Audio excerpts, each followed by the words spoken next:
Doctor صاحب مجھے یہ بتائیں کہ اس وقت آپ کو آل اوور دا ورلڈ ایک امن کی طرف تو ہم چل پڑے، یعنی کتنے قدم بڑھ گئے یہ ابھی آنے والا وقت بتائے گا، لیکن ایک شروعات تو ہوئی نا جی، اور اس میں آپ نے دیکھا کہ خلیج فارس کے حوالے سے، آبنائے ہرمز کے حوالے سے ایران اپنی جگہ پہ ڈٹا ہوا ہے اور ادھر سے بڑھ کے آ رہی ہیں۔ آپ کے پاس کیا خبریں ہیں؟ آپ کا تجزیہ کیا کہتا ہے کہ ہم کہاں تک پہنچے ہیں؟ اس ٹرین کا سفر کہاں تک مکمل ہوا ہے، امن کی ٹرین کا؟ میرا خیال ہے کہ ایران اور امریکہ کے درمیان ایک خفیہ معاہدہ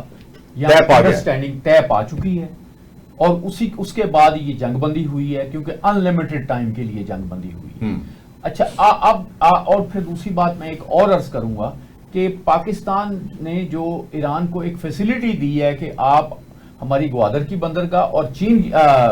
کراچی کی بندرگاہ استعمال کر لیں، اس میں بھی ظاہر ہے کہ کسی نہ کسی حد تک امریکہ کی اشیر بات شامل ہوگی، لیکن مرضی شامل ہوگی۔ لیکن بات یہ ہے کہ ٹرمپ نے ابھی ایک اسالٹ رائفل کے ساتھ ایک تصویر اپنے جنریٹ کر کے اس نے اپنے لگائی ہے، جو دنیا میں ڈسکس ہو رہی ہے کہ پیچھے پہاڑیوں پہ بم پھٹ رہے ہیں، تو اس پہ بڑا مذاق بھی اڑ رہا ہوگا، اور میرا خیال جو ایرانی ہیں وہ تو ہنس بھی رہے ہوں گے کہ اب یہ دھمکی دینے کے لیے یہ کون سا اس نے طریقہ جو ہے اختیار کر لیا ہے۔ تو میں سمجھتا ہوں کہ انشاءاللہ چیزیں جو ہیں بہتر ہو جائیں گی، اب جنگ نہیں ہوگی۔ تمام ٹرمپ کی دھمکیوں کے باوجود معاملہ اس طرف آئے گا، کیونکہ یہ معاملہ یہ بھی ہے کہ 90 ڈیز کے بعد جو امریکن پریزیڈنٹ ہے اس کی ایک کانسٹیٹیوشن ریکوائرمنٹ ہے کہ وہ کانگریس کے پاس جائے۔ ابھی کانگریس کے پاس ایک اور معاملے میں گئے ہیں ریپبلکن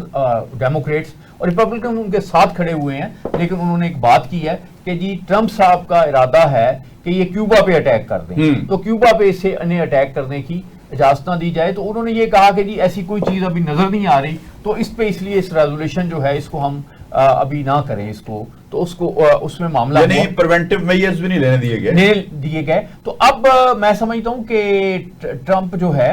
وہ اس پوزیشن میں نہیں ہے، کیونکہ اب کہا یہ جا رہا ہے جو وزیر جنگ ہے ان کا، وہ اس کو کانگریس کو بھی سامنا کرنا ہے۔ نیو یارک ٹائمز کا کہنا ہے کہ یہ جنگ جو ہے اس سے یہ $35 بلین کی، اس سے زیادہ کی اب تک پڑ چکی ہے، اور جو